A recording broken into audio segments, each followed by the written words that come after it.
Hi friends, आज हम पढ़ेंगे सर्कल चैप्टर। तो चलिए शुरू करते हैं।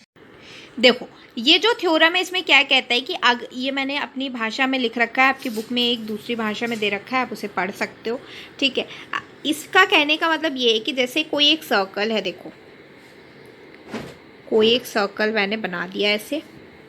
ठीक है, मैंने यहाँ पे एक सेंटर बनाया हो, ये मैंने दो कॉर्ड बनाई, एक ए बी और एक सी डी। तो ये इक्वल डिस्टेंस पे होंगी फ्रॉम द सेंटर। अगर कॉर्ड इक्वल है तो वो इक्वल डिस्टेंस पे होंगी सेंटर से। अब अगर इसे प्रूफ करने को आता है तो कैसे प्रूफ करोगे?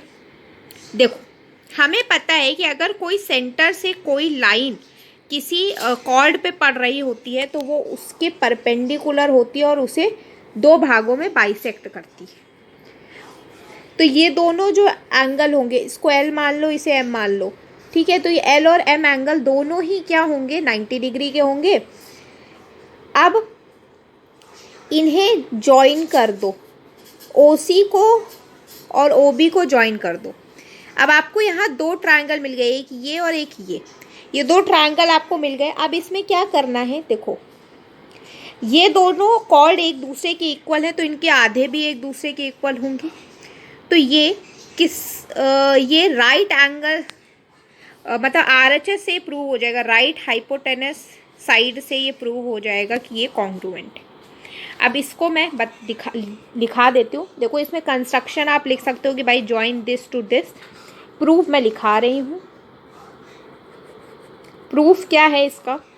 देखो, in triangle O L B and triangle OMC, angle L is equal to angle M, each 90 degree. और यहाँ पे लिखोगी कि ए बी आपका सी डी के इक्वल है, तो half of A B is equal to half of C D. ठीक है, तो मतलब ये है कि आपका L B is equal to M C.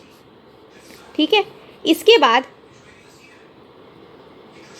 O B is equal to O C, क्योंकि ये रेडियस है, रेडियाई लिख लो या रेडियस। ठीक है, दो हैं इसलिए मैंने रेडियाई लिख दिया है प्लूरल फॉर्म।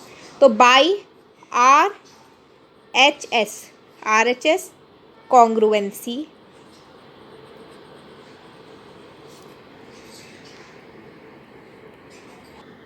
तो by R H S congruency ये हो गया। अब इसके बाद क्या लिखना है आपको? सिंपली कि triangle O L B is congruent to triangle O M C, तो O L is equal to O M by C P C T, hence proved.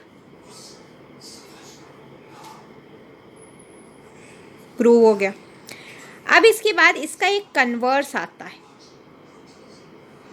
इसका कन्वर्स क्या कहता है? इसका कन्वर्स ये कहता है कि अगर कोई एक सर्कल है, उसमें अगर किन्हीं दो कॉर्ड जो है सेंटर से इक्वल डिस्टेंस पे हैं तो वो कॉर्ड एक दूसरे के इक्वल होंगे।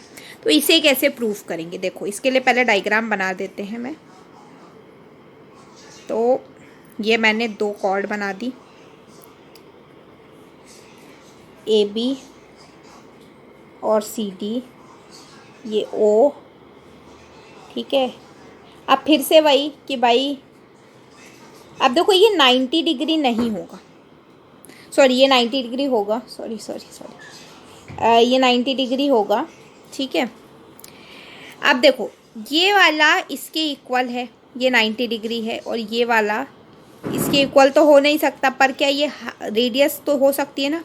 तो फिर से आर एच एस से क्या प्रूव हो जाएगा कि भाई ये दोनों ट्रायंगल एक दूसरे के कॉन्ग्रुएंट हैं। तो मैं क्या डायरेक्ट लिख दूँ? पूरा लिखने की ज़रूरत नहीं है। सेम इसी तरह ये ओ बी ओ सी के इक्वल है, ओ एल ओ एम के इक्वल है, गिवन है, क्योंकि ये एंगल के इक्वल है क्योंकि 90 डिग्री है। ये लिखने के बाद by R H S congruency से आप ये लिख सकते हो कि ट्रायंगल कि triangle OLB is congruent to triangle OMC। अब इसके बाद क्या लिखोगे कि भाई देखो LB आपका MC के इक्वल है, तो डबल ऑफ LB, क्योंकि देखो ये परपेंडिकुलर है तो एक दूसरे को बाइसेक्ट करेगा, तो ये तो कह सकते हैं ना AL LB के इक्वल है, तो double of LB is equal to double of MC होगा, तो मतलब AB is equal to CD होगा।